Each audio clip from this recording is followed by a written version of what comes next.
essa cidade, essa casa tem sido uma grande parceira do movimento espírita de Ibiá, de Uberlândia, de Tupaciguara, uma vez que nós temos sempre proposto, né, para Monte Carmelo, a presença desses amigos que o Espiritismo nos apresenta, ou nos reapresenta, através dos reencontros da vida. Foi assim com o Sérgio Tcherce, foi assim com a Deusa, e está sendo assim hoje com esse querido amigo Edgar. Sabe que ontem em casa nós conversávamos sobre a necessidade de apresentar alguém, ou de se apresentar sem dizer o que aquele alguém faz.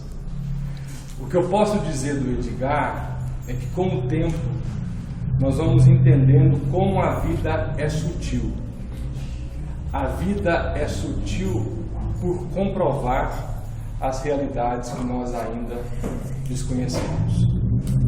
Se antes era preciso tocar em um espírito para se convencer de que a vida continua, o convite hoje é através do sentimento.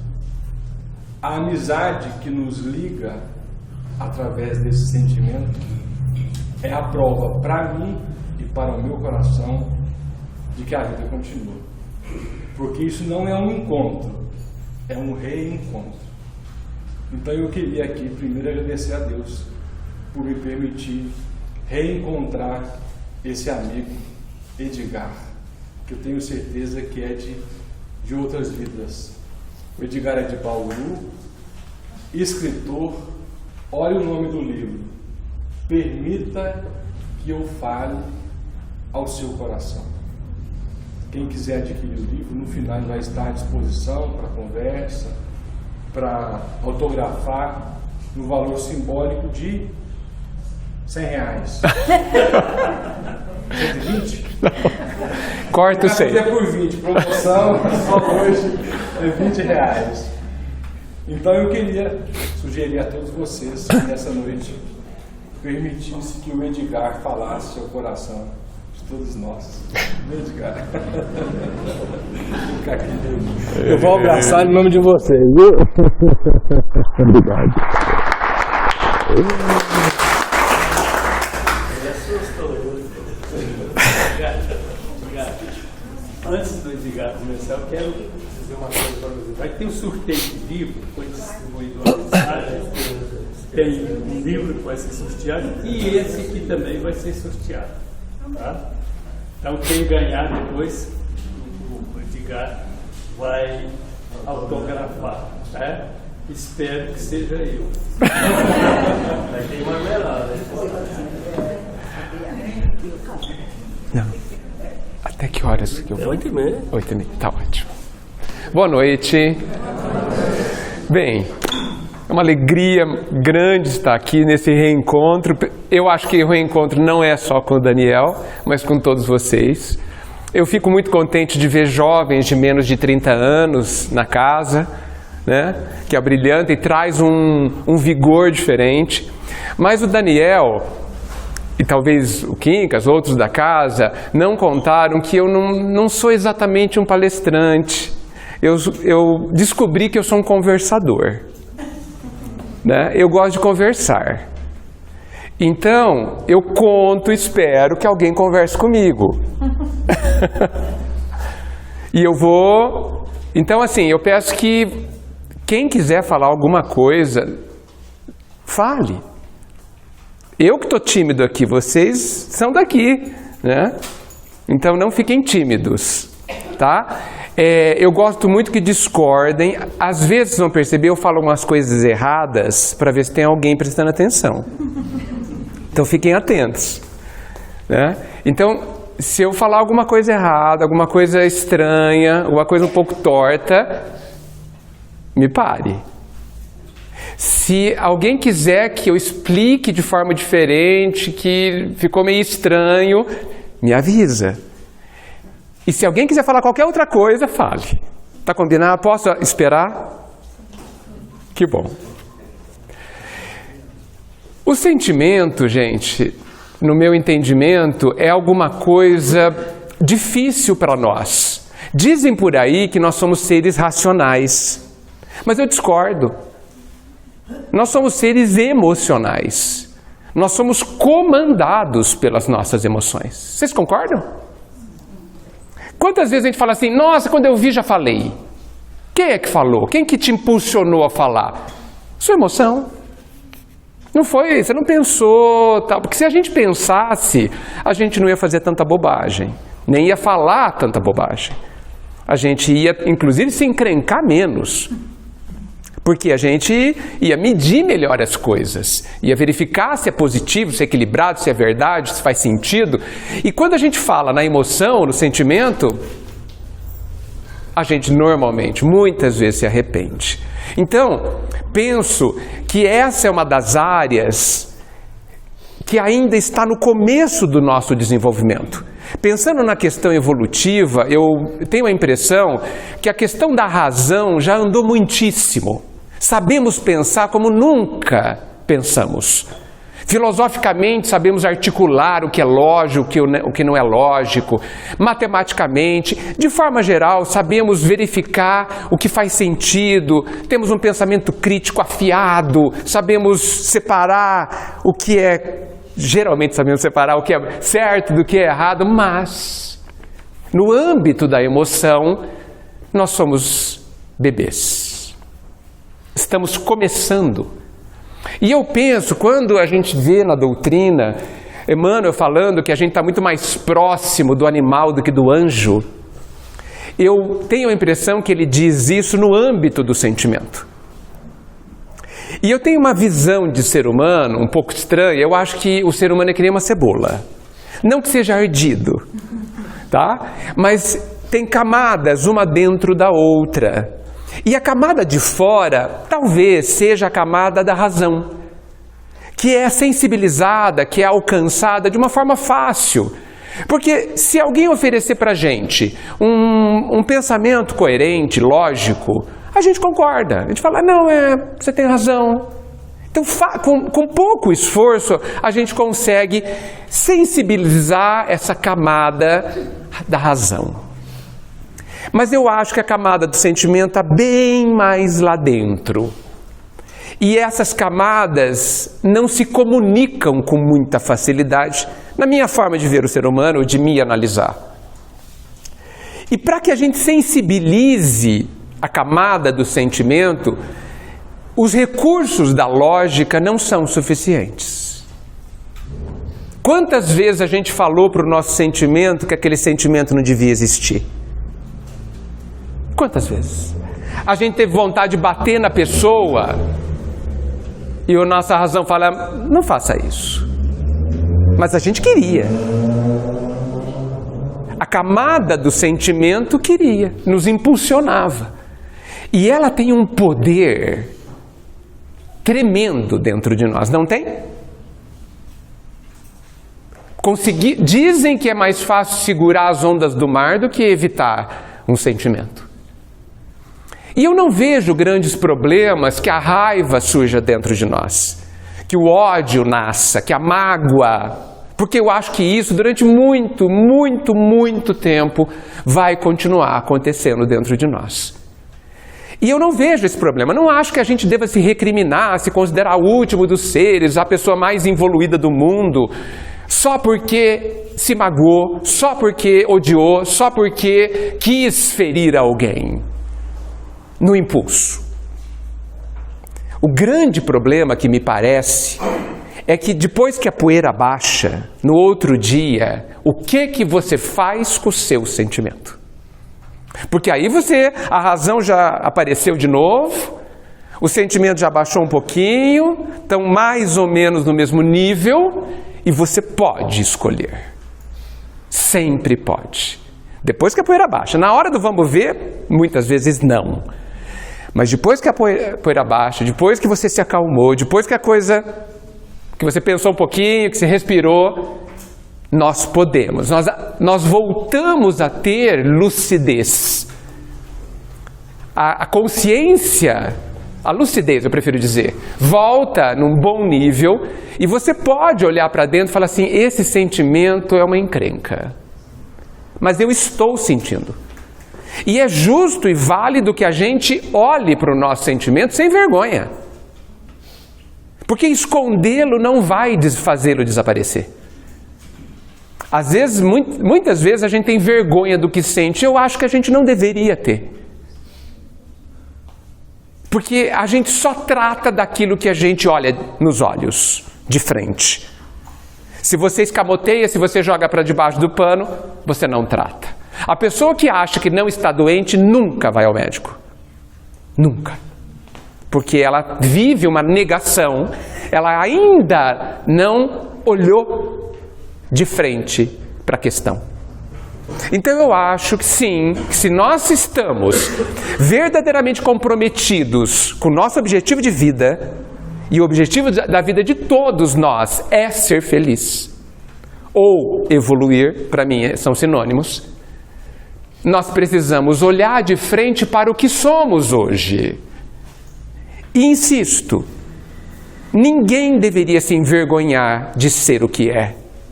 Por mais que queira matar alguns, por mais que queira ferir alguns, às vezes, ou muitas vezes.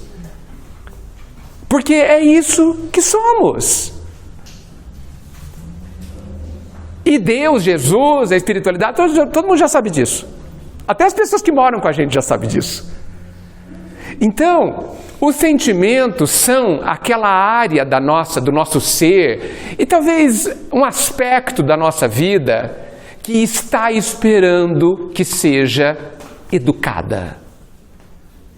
Eu gosto de pensar que os meus sentimentos são como uma criança de 5 anos, que às vezes faz birra, que quer comer chocolate antes do almoço, e que esperneia que não quer ir para a escola, que fala não gosto de você quando é contrariado.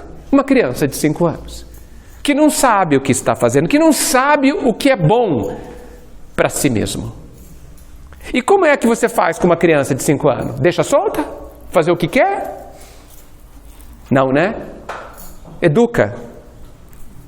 Com firmeza às vezes, com disciplina, amando, mas com disciplina. E eu acho que é exatamente assim que a gente devia fazer com essa área nossa, vamos chamar de sentimento, com essa camada da nossa cebola, que quer e que precisa ser educada. Porque senão nós não seremos felizes. Muitas vezes, essa camada chamada sentimento, ela faz com que a gente acredite que a gente precisa de alguma coisa ou de alguém. Isso se chama carência afetiva. Eu preciso de tal pessoa. Não, não precisa. Você pensa que precisa. Quem está te dizendo isso e praticamente te convencendo é esse sentimento de que tem 5 anos de idade. Porque não sei se a gente já percebeu isso. Muitas vezes a gente consegue o que essa criança de 5 anos quer. E mesmo assim, a gente não é feliz. Já perceberam isso? Se a gente já percebeu isso, a gente devia parar ou ouvir essa voz chamada sentimento de outra forma. Porque ela muitas vezes está errada. Como uma criança de 5 anos. Muitas vezes ela não sabe o que é bom nem para si. Não sabe o que é bom para nós. Muitas vezes a gente acha que quem precisa sou eu. E eu insisto, quem está dizendo que precisa é o sentimento, não sou eu. Eu não sou o meu sentimento. Eu não sou o meu pensamento. Ou somos? O pensamento não é um atributo do Espírito? Então ele não é o Espírito. O sentimento também é um atributo do Espírito, um dos mais profundos. Dizem que o sentimento, ele é um carteiro, um mensageiro das profundezas do nosso ser. Por isso que ele é valioso. Por isso que a gente tem que prestar atenção no que ele está falando. Porque ele está falando do meu ser mais profundo. Ele me ajuda no autoconhecimento, mas eu tenho que olhar para ele. Eu tenho que encará-lo. Eu tenho que enfrentar a sua força, o seu poder, porque ele é muito poderoso. Mas eu, que sou dono dele, como sou dono do meu pensamento, sou mais forte do que ele. Eu ser, ele é a expressão de mim, mas ele não sou eu. Eu sou eu. Então eu sou capaz de dizer para o sentimento, fica quietinho aí, porque você não manda em mim. E eu acho que é exatamente isso que está dizendo a resposta da questão 909 do Livro dos Espíritos. Quando Kardec pergunta se nós somos capazes, por si próprios, de vencermos as nossas más inclinações. E ele diz, sim, com muito pouco esforço, com esforços insignificantes. O que nos falta é a vontade. E a vontade é a decisão última do ser, que sou eu, que somos cada um de nós, que é capaz de enfrentar tanto o pensamento e falar assim, eu não vou mais pensar isso. Isso nessa hora eu estou me dirigindo aos ansiosos, que pensam que não conseguem parar de pensar. Tá certo? Muita gente sabe o que eu estou falando. Pois eu digo, você pode falar, eu vou pensar isso amanhã às 4 da tarde, porque eu não tenho tempo antes. Nós somos capazes. Falta treino, falta vontade, porque a ansiedade traz uma força, a ansiedade é resolutiva, e isso também é valorizado. Dentro do equilíbrio, evidentemente, isso é bem interessante. E nós somos capazes de falar, sentimento, isso não me serve. Você vai continuar sentindo, porque aí nós não somos capazes de bloqueá-lo. E eu acho que nós não devíamos tentar. É inútil. Mais fácil segurar o mar. Mas nós podemos educá-lo. Ele é uma energia, ele é um poder, meu poder. E eu, dentro do meu processo evolutivo de aprender a ser feliz, dentro do meu processo de autodescoberta, eu sou capaz de descobrir como educar o meu sentimento para que ele amadureça e cresça e adquira 20, 30, 40 anos de maturidade sentimental. Falei demais já. O que vocês acham do que eu disse? Eu estava procurando um relógio. Um palestrante sem relógio, ele está perdido. Não sabe nem falar. E aí, gente, faz sentido? Faz algum sentido? Falei alguma bobagem? Não? E quais são as dificuldades que nós temos sobre isso? Oi? Pôr em prática aquilo que a gente já sabe. Você falou uma coisa, todo mundo ouviu o que ela disse? Ela falou, pôr em prática o que a gente já sabe. Eu gostaria de separar uma parte da sua frase. Eu acho que a gente é muito cruel com a gente. Porque só porque a gente leu o Evangelho nos últimos 30 anos, a gente acha que já sabe. E fala assim, eu sou muito ruim, faz 30 anos que eu leio o Evangelho, eu já sei tudo ali, não faço nada. Eu não concordo. Porque só sabe quem faz. Não estou dizendo do Evangelho. De coisas que a gente sabe que precisa fazer e às vezes, muitas vezes não faz. Perfeito. E por que não faz? É justamente isso. É isso. Será que a gente não faz porque a gente não está realmente convencido? Porque quando a gente se convence, a gente faz, não faz? Quantas vezes a gente vê a pessoa que não gosta de fazer exercício de jeito nenhum? Aí vive, lá para os 50 tem um infarto. No outro dia está na academia.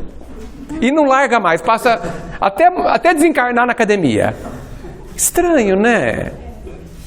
Por que essa pessoa, o que aconteceu com essa pessoa que conseguiu tanta energia, tanto empenho, tanta vontade na academia? Ela descobriu um motivo. Eu penso que a gente não faz o que precisa fazer porque a gente não descobriu o motivo. Porque quando a gente descobrir o motivo, A nossa vontade nos faz fazer. A gente ainda não tem noção, no meu entendimento, qual é o nosso poder. Vamos pensar um minuto. A vontade mais poderosa que existe é a do Pai. Com a vontade, Ele nos criou o universo todo e mantém tudo isso funcionando. Só com a vontade dEle. Certo? Só que nós somos filhos dEle. E filho de peixe é peixe. Se Ele tem esse poder, nós todos, um poder semelhante à imagem e semelhança. Certo? A nossa vontade é a segunda força mais poderosa que existe. Só que ela é completamente deseducada. Viver talvez possa ser apenas aprender a usar a própria vontade. Essa força que move a nossa vida, o nosso universo. E por que? Então, nós temos o poder, como diz a resposta da 909, com esforços insignificantes. Quando eu li essa mensagem, eu falei assim, esse espírito nunca encarnou aqui para falar isso. Não sabe o quanto é difícil. Mas eu preciso me render e entender que ele tem razão. Porque, quer ver uma coisa? Todo mundo fala que mudar é difícil, né? Eu discordo. Mudar é facílimo. Quando você quer. Quando você quer, no outro dia você mudou. Quer dizer que o difícil é querer? É descobrir, Quincas, por que eu devo querer ser feliz? Por exemplo. Motivação. Qual é a motivação? A motivação é o combustível. Sem motivação você não sai da cama. Por quê? O que faz a minha vontade funcionar? Eu preciso saber. Nós precisamos saber.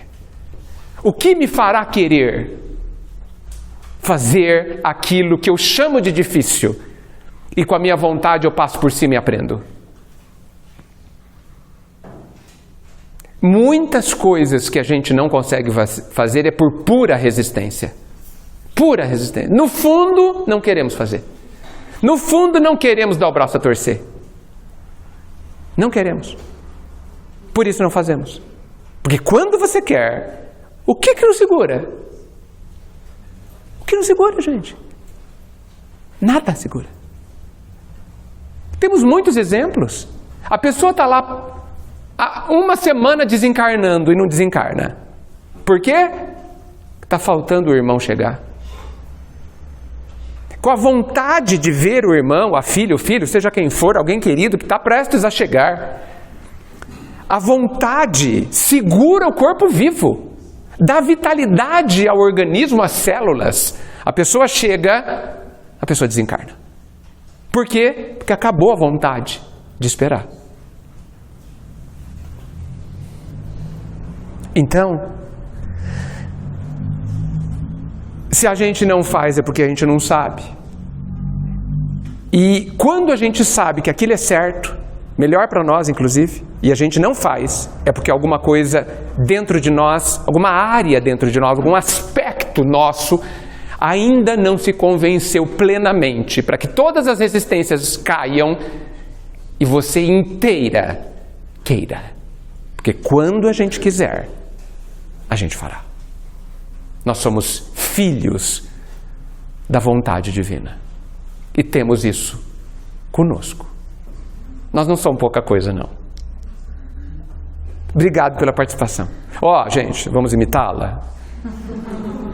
Quem mais quer falar alguma coisa? Estou vendo que algumas pessoas estão com vontade. Estou vendo pelo rosto, é verdade. É verdade. Oi, viu? Pois não. Eu acho que algo que resume o que você falou da questão do querer, em boa psicanálise, seria o desejo. O desejo vai além da motivação, porque a motivação ainda precisa de um empurrãozinho, de um pra quê. O desejo molda a gente em relação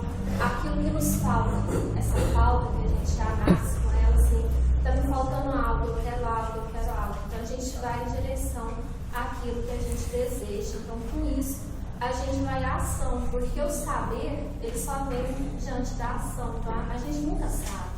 Então, se a gente não partir para a ação, a gente não vai saber.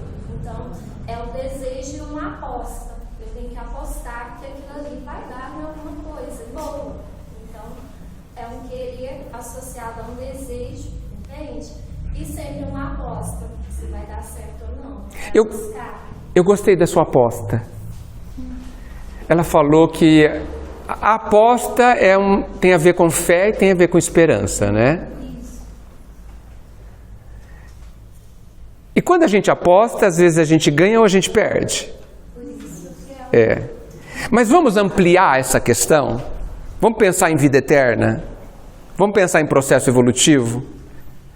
Existe algum caminho que a gente decida andar que não vai ser aproveitado de alguma forma?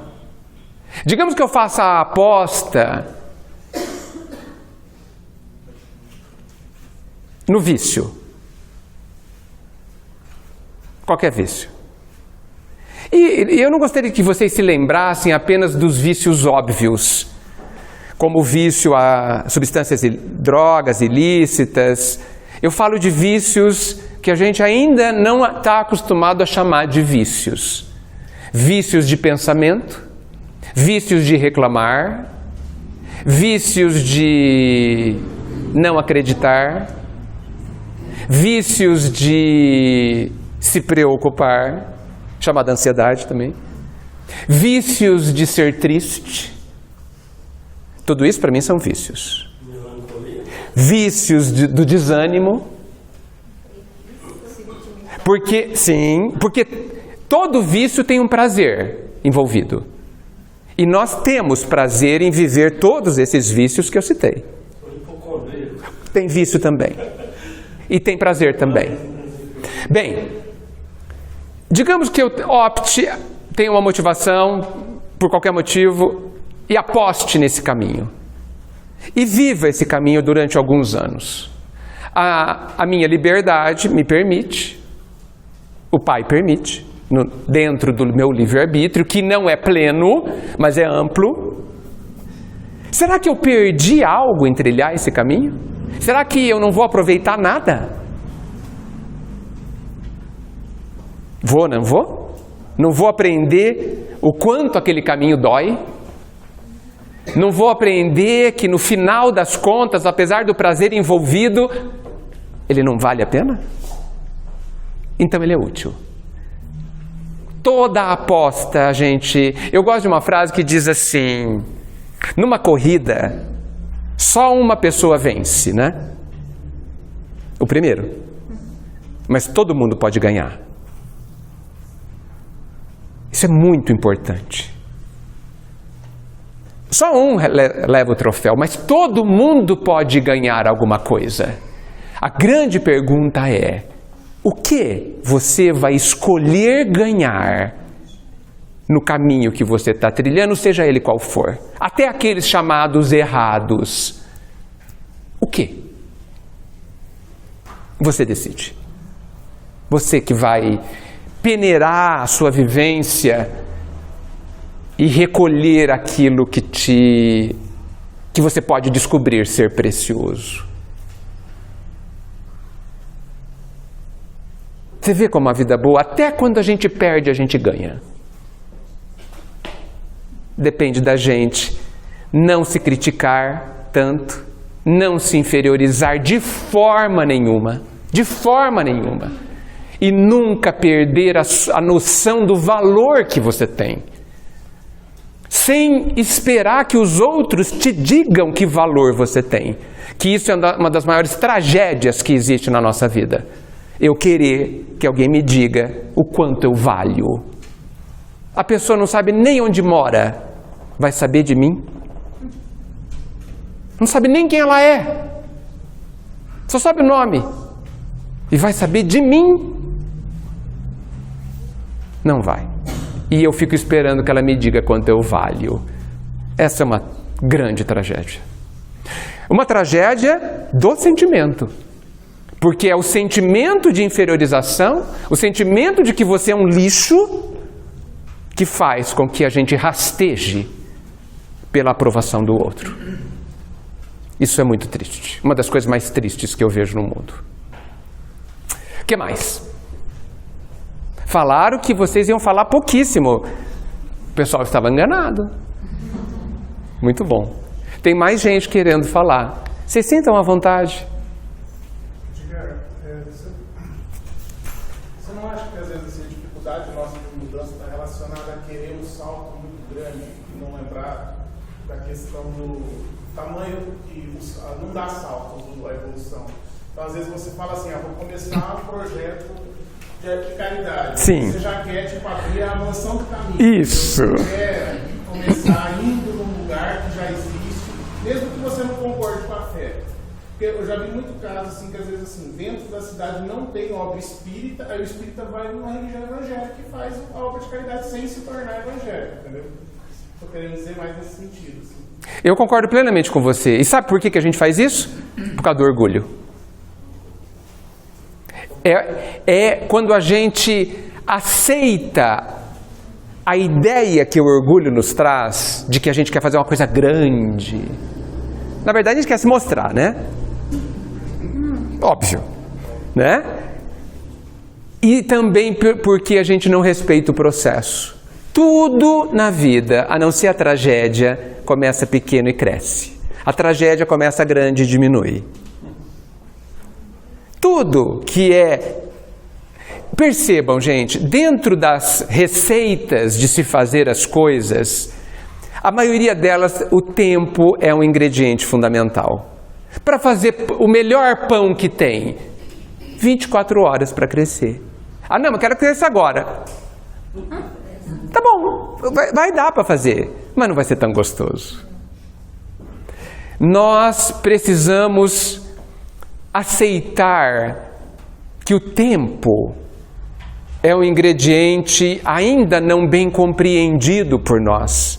Principalmente na nossa geração extremamente imediatista, que a gente se acostumou e aceitou, tem aceitado isso, que você quer assistir o filme agora.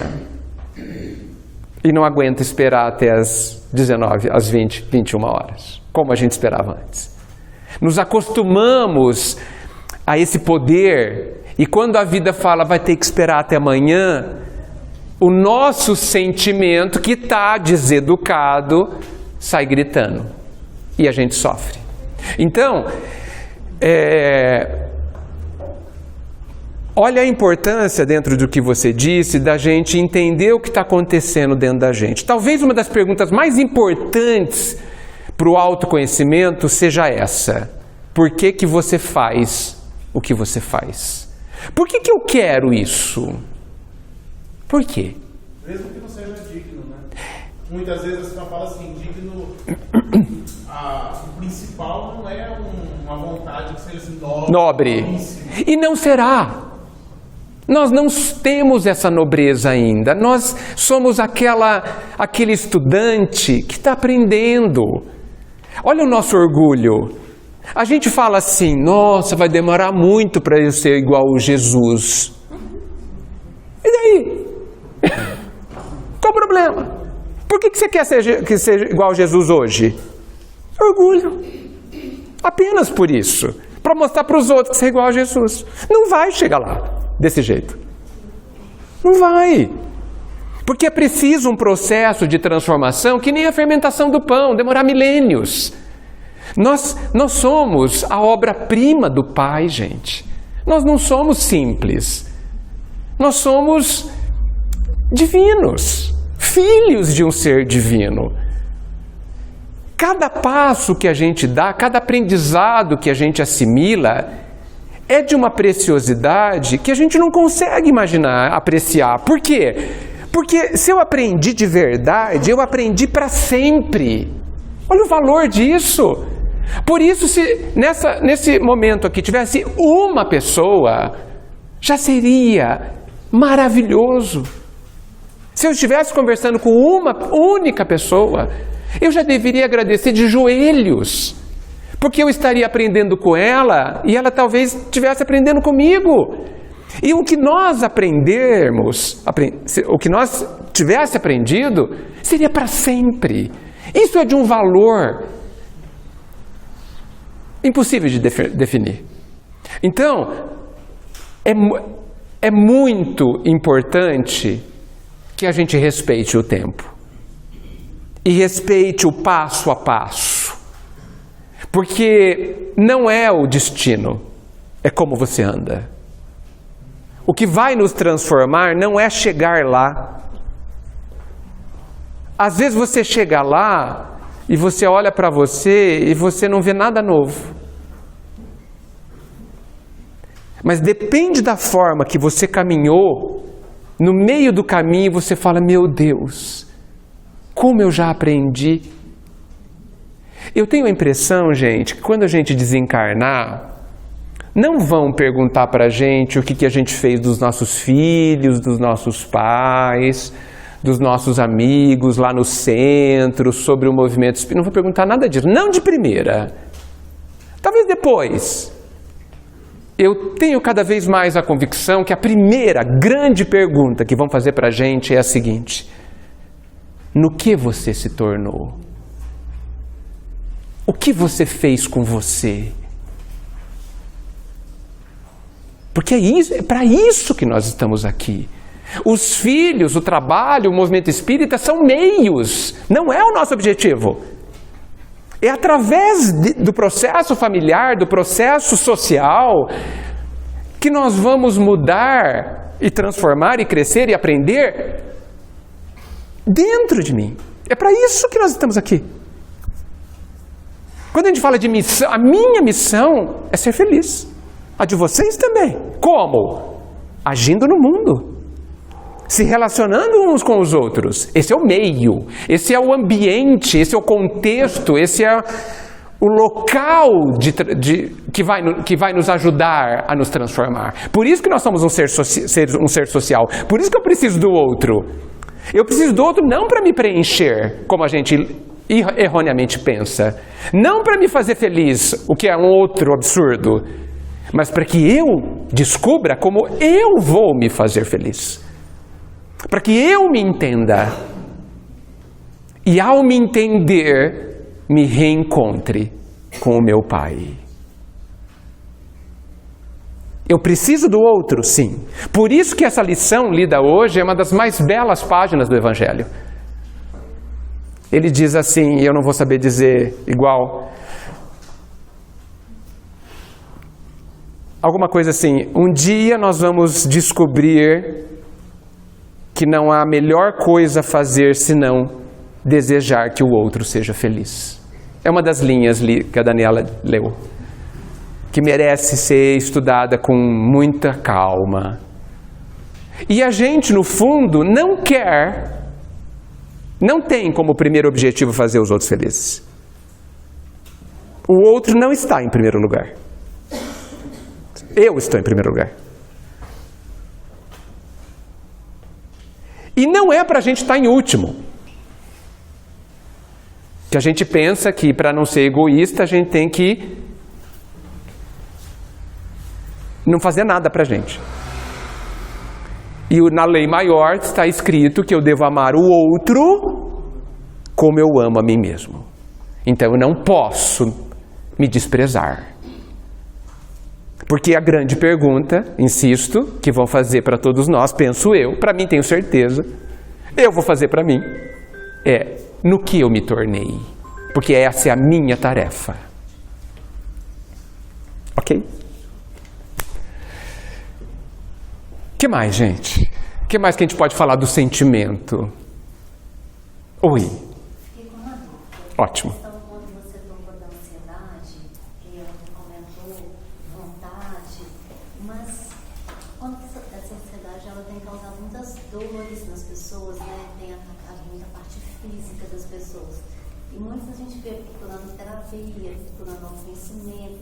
E mesmo assim não consegue, vai piorando os medicamentos e tudo.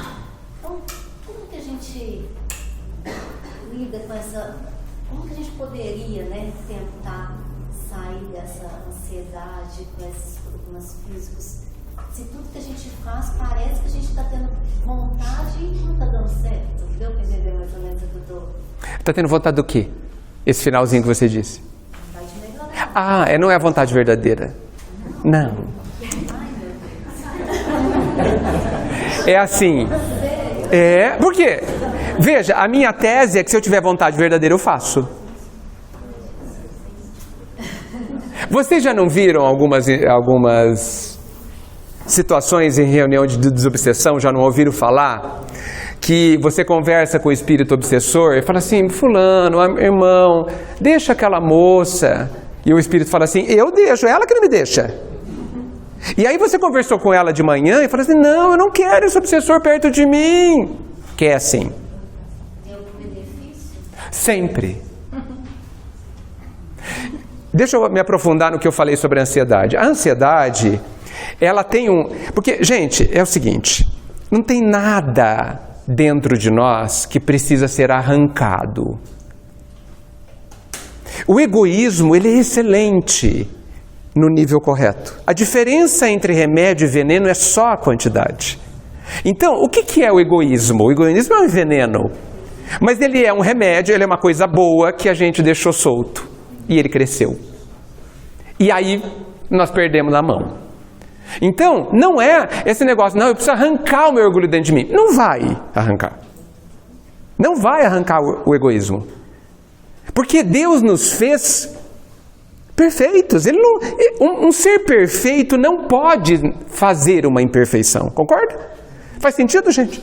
Um ser perfeito consegue fazer alguma coisa errada? Não. Então, nós não estamos errados. O nosso único problema é a nossa ignorância. A criança de 4 anos, ela não tem nenhum defeito porque ela não sabe ler e escrever. Qual o problema dela? Não aprendeu ainda. Nós somos ignorantes, analfabetos do amor. Qual o nosso problema? Nenhum. O que falta? Aprender. Estamos na escola. Por que a gente quer tirar o diploma hoje sem estar no meio do curso? Orgulho. Porque a gente não percebeu que não existe nenhuma inferioridade em mim que não sei perdoar. Eu gosto de falar, o morango verde tem algum defeito, gente? Falei, né? Tem algum defeito? Não, ele está verde. Espera amadurecer que ele fica ótimo. Por que a gente não aguarda a gente amadurecer? Por quê? Por que esse olhar tão, como que eu vou dizer, tão rude, tão severo com a gente? Por que a gente faz isso com a gente? Nem Deus olha assim para a gente. Por que esse olhar, lembrei da palavra, cruel com a gente? Nós somos cruéis. Nós somos juízes. Quando Moisés, olha só, antes de Jesus, disse assim, não julgueis, por que a gente pensa que a gente não pode julgar o outro? Por que a gente não coloca no meio? Lá também está escrito que a gente não pode se julgar. Já que ele deixou em aberto, não é para julgar ninguém, nem eu. Mas então eu não devo analisar o que eu estou pensando? Analisar é outra coisa. Existe uma diferença brutal entre julgar e discernir. Discernir é escolher. Sabe quando você escolhe feijão? Vê o que é bom e joga fora? Você não está julgando o feijão, você está escolhendo o feijão. Você está discernindo, isso aqui não é bom, isso aqui é uma pedrinha, isso aqui é bom. É isso que a gente tem que fazer. Então, não existe nada dentro de nós que a gente precisa extirpar e arrancar. A gente precisa encontrar o famoso equilíbrio, que é pegar o nosso egoísmo, que nasceu de uma coisa extremamente benéfica chamada instinto de conservação, que nos protege, e que a gente deixou ficar gigante por medo. Se a gente diminuir o medo, eu não preciso mais do egoísmo. E aí a gente vai parar de chamar esse sentimento de egoísmo e chamar de amor a si mesmo, que é o que nos falta. Eu penso que a causa primeira de todas as nossas dores, é uma pergunta nova do Livro dos Espíritos, a pergunta 1020. é: eu não me amo. E, portanto, não me respeito. E, portanto, faço as maiores bobagens do mundo. Então, a ansiedade, a preocupação excessiva, ela nasce disso tudo como base bem básica mesmo. Existe uma vantagem, porque a ansiedade, ela não tem que ser extirpada, ela tem que chegar no equilíbrio, porque ela é uma energia muito ativa. A pessoa ansiosa faz e acontece. O problema é que essa energia está em desequilíbrio, porque ela está solta, ela está deseducada, ela está venenosa. E por que a gente sente impacto físico? Por quê? Porque a ansiedade cria um turbilhão mental, certo? A nossa mente não para, muitos não dormem, insônia, etc e tal. E vocês sabem que o primeiro lugar que o nosso pensamento chega é o nosso corpo. Nós vivemos dentro de uma psicosfera criada por nós mesmos. Se a gente for pensar onde a gente vive, a gente se engana quando pensa que a gente vive na nossa casa. A gente não vive na nossa casa. A gente vive na nossa psicosfera, formada pelos meus pensamentos e meus sentimentos, onde os meus sentimentos dão a qualidade ao meu sentimento, meu pensamento. Muitos de nós vivem em casebres íntimos, lugares apertados, desconfortáveis, mal cheirosos. Muitos de nós. E a criação nossa, e é justo que a gente viva dentro de nós. Muitos vivem em palácios perfumados, arejados, onde a luz entra. São felizes já, porque construíram com o seu próprio pensamento e sentimento um lugar bom de se viver. Então, quando a gente fala de ansiedade, a gente precisa fazer uma autoanálise e sempre a gente vai passar pelo autoconhecimento como caminho dito por Sócrates e reforçado no Livro dos Espíritos, que é o grande... Eu queria só fazer um parênteses rápido. O que é autoconhecimento? Para resumir, bem resumido, o autoencontro. É eu me encontrar comigo, o grande esquecido da própria vida, o grande ignorado da vida de todos nós. Eu verdadeiro, né? O eu que está lá num canto, ali atrás, onde eu não ouço, apesar de ele gritar e eu não ouço. Por viver completamente voltado para o mundo exterior, ignorando completamente tudo, tentando ignorar tudo que está acontecendo dentro de mim, eu sou o grande ignorado da minha própria vida. Fecha parênteses. Então a ansiedade, ela tem um fator benéfico. Mas e o que gera esse aumento? O medo. E para nós espíritas é espantoso a gente ter medo. Esses dias me perguntaram assim, eu tenho medo, falaram assim, eu tenho medo do futuro. Eu falei, por quê? A senhora não sabe? Era uma senhora. Você não sabe como vai ser seu futuro? Eu sei qual vai ser o meu. Vocês não sabem qual de vocês? Eu não sei onde eu vou estar, com quem eu vou estar. Não sei. Porque isso é um detalhe. Um detalhe pequeno. Desprezível. Que todo mundo quer saber, mas é desprezível. Mas eu sei como eu vou estar. Porque eu sei como funciona a vida. Já foi nos dito. Cada um terá segundo o que fez, o que pensou, o que sentiu. Então, se eu analisar o que eu estou pensando, sentindo e fazendo hoje, eu sei como eu vou estar amanhã. O futuro é óbvio. Não sei por que a gente tem medo dele. Não entendo. Edgar, você não acha também que existe um contrassenso, às vezes, em algumas palestras espíritas que ficam com essa questão da transformação do nosso mundo de provas de expiação para regeneração, e você tem que mudar rápido, você tem que... Não sei se... Porque isso causa mais ansiedade, principalmente entre os espíritos. E muitas vezes eu assisto algumas palestras E eu me sinto, eu já sou um pouco ansioso. Já me sinto assim, eu falo, nossa, tem que mudar para amanhã, entendeu? Não vai dar. E aí eu acho que é um pouco disso que você falou, se você se acalmar, e não é fácil, você vai conseguir até ficar, talvez, porque você vai estar em uma psicosfera mais tranquila, mesmo que você não tenha essa melhora qualitativa, mas você tem a aceitação dos seus defeitos e a proposta de a aposta em mudar, digamos assim. Com todo respeito a todos que pensam diferente, eu penso, é a minha forma de pensar, e isso evidentemente para a crítica de vocês, o planeta não vai mudar coisa nenhuma, o planeta está muito bem, obrigado. Nós que não estamos, tá certo? O problema somos nós. A Terra vai, nossa, já passou por tantos problemas, ela já se regenerou umas 20 vezes, não vai ser com a gente que vai acabar tudo. Eu penso que esse processo de transição, esse processo, meu Deus, quem vai ficar nesse planeta? Eu vou lá para o planeta não sei de onde.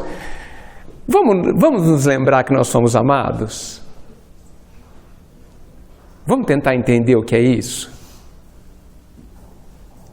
Vamos tentar lembrar de que nós somos amados incondicionalmente e entender o que significa isso? Significa que não importa o que eu faço, eu continuo amado. Olha a parábola do filho pródigo. Para mim, a mais doce das parábolas. Nós somos o filho pródigo. Tomara que a gente esteja bem estrupiado voltando para casa. Tomara. Porque a gente já estaria numa condição melhor. Então vamos lembrar disso. Ninguém vai ficar para trás, disse Jesus. Nenhuma das ovelhas se perderá. Essa é uma promessa do Cristo ao Pai. Então, se a gente for para a esquerda ou for para a direita, no fundo, gente, bem pouca diferença faz. Ah, mas lá é um... Gente, o que interessa é a minha vida interior. Se já está o inferno aqui, vai estar o inferno em qualquer lugar dentro de mim. Simples assim. E outra coisa, eu penso que no planeta de regeneração, se eu bem entendi, lá não tem só bons. Lá tem pessoas que querem ser boas. E isso já é muito. Então a questão que a gente tem que se perguntar é: eu quero ser bom? Eu quero ser feliz? Eu quero fazer a coisa certa? É essa a pergunta. Porque assim, não vai dar tempo. Se for daqui um século, 100 anos, desculpa, não dou conta. Ai, 1000 anos, também não dou conta. Para atingir a perfeição, como dizem por aí, esquece, desculpa. Já posso ir para outro lugar já. Não vou perder tempo. Então, a gente precisa entender, eu acho, o tamanho desse amor. Eu gosto quando o Rossandro fala, Deus tem requintes de amor. É um amor muito, não somente grande, mas de uma qualidade que nos escapa completamente. Se todos os atributos divinos são impossíveis de serem avaliados por nós que somos relativos, o amor, que é o maior dos atributos, ou mais pleno, sinônimo do Pai, é a mesma coisa de perguntar para a minhoca, falar para a minhoca o que é sol. Já tentaram? Nunca tentaram? Lá em Bauru a gente tenta. Pega uma minhoca, mas lá embaixo, não tira ela daqui não, entra lá embaixo com a minhoca, em pensamento, tá bom? Lá no escuro, e fala assim, minhoca, tem um sol lá em cima. Ela fala, sol? O que é isso? Tem luz. Luz? O que é isso? Não conheço. Não tem nem analogia para a gente explicar. É a gente tentando entender o amor. Amor? Não sei o que é isso. Mas existe. E a gente sabe que existe. Porque algo dentro de nós sabe E a gente precisa abrir as portas do coração, como já dissemos hoje, para receber isso. Porque nós somos amados incondicionalmente. E não interessa o que a gente faz. Somos amados mesmo assim. O que faz esse amor ser maior ainda? Então, acalme-se. Nem morrer a gente pode. Tá certo? O que pode acontecer de mal pra gente? Alguém consegue me dizer? O que pode acontecer de mal? De mal verdadeiro. O que pode acontecer um monte de coisa que você não queira. É diferente. Um monte de coisa a gente não quer, né? Mas de mal, nada. Nada pode acontecer de mal verdadeiro, que me afaste. Paulo disse uma coisa, outra coisa que, das mais grandiosas que Paulo disse, nada é capaz de me afastar do amor do Pai. Nem eu querendo, Ele vai atrás de mim. Na verdade, Ele está sempre comigo, Ele está dentro de nós, né? Então, o medo fala muito ainda do fato da gente não ter refletido com mais calma, com mais cuidado sobre esse amor, sobre o processo e o fato de que não tem nada de errado com a gente. Nós apenas não aprendemos ainda. Somos alunos. Deus não espera, nunca esperou que a gente já soubesse amar. Da mesma forma que a gente não espera que a criança de 15 anos saiba fazer uma cirurgia. Só loucos esperariam isso. E a gente é meio louco mesmo, a gente é bem estranho, eu acho. Porque a gente espera coisas que não têm o menor sentido. Da gente, o que é pior. Pior. E eu falo, isso é a tragédia da expectativa. Que é outra coisa que a gente devia eliminar completamente da nossa vida. Sobre os outros, mas também e fundamentalmente sobre a gente. Imagine a gente viver sem expectativa, mas com perspectiva. Porque a perspectiva é o horizonte ampliado. E a perspectiva é fechada num ponto que você quer imaturamente. Então a gente precisa trocar, olhar para o outro e entender o que o outro pode dar. E não ficar sonhando que ele vai dar alguma coisa, ou ela vai dar alguma coisa diferente. Se você está de frente de uma goiabeira, ela só vai dar goiabas. Às vezes com bigato, mas dizem que goiaba, bigato é. Bigato, goiaba é. Então, tudo bem, é nutritivo. Tem proteína. Então come tudo. Mas não espere outra coisa da goiabeira. Da mesma forma que os pais devem olhar para os seus filhos e saber o que eles podem dar. As suas tendências, está lá no livro dos Espíritos, as suas tendências. Olha isso aqui. Vai dar trabalho neste ponto. É uma deficiência, é uma coisa que não aprendeu. Então por que você espera outra coisa? Essa é a nossa ilusão de viver. Se a gente... só para terminar, já estou atrasado, eu não concordo que a realidade seja feia. A realidade não devia ser adjetivada. A realidade é. Feia ou bonita, você que coloca na cara dela. E a gente erra. A realidade é. E ela me convida a ver de uma forma ou de outra. O Cristo tem insistido para que a gente veja a realidade como sendo expressão do amor do Pai. Sempre benéfica a todos nós, por mais trabalhosa que ela se apresente. E ela, muitas vezes, é trabalhosa. Por quê? Porque aqui não é um parque de diversões. Se alguém veio para cá como um parque de diversões, esquece. esquece, vai se frustrar e vai sofrer muito. Mas se nós viemos aqui entendendo que nós viemos aqui para arregaçar as mangas e trabalhar, nós vamos parar de dizer que a vida que a gente tem é difícil, e é óbvio que ela é difícil. E por que ela é difícil? Porque você não aprendeu. Tudo que eu não aprendi é difícil. E quando eu aprendo, fica fácil. Eu não sei andar de skate, adoraria. Para mim é dificílimo. Mas se eu me dedicar, se eu trabalhar e aprender, vai ser uma delícia. Então, vamos parar de nos esconder através do difícil. Não tem lugar, não tem centro que eu vou e eu ouço. Ai, mas é difícil. Tá, me conte uma novidade. Tá, e isso, na verdade, isso é uma desculpa para dizer por que eu não faço. Mas deixa eu até me corrigir, é uma desculpa para eu não iniciar o processo de aprendizado, que vai fazer com que tudo fique fácil. De novo, porque eu não descobri o motivo.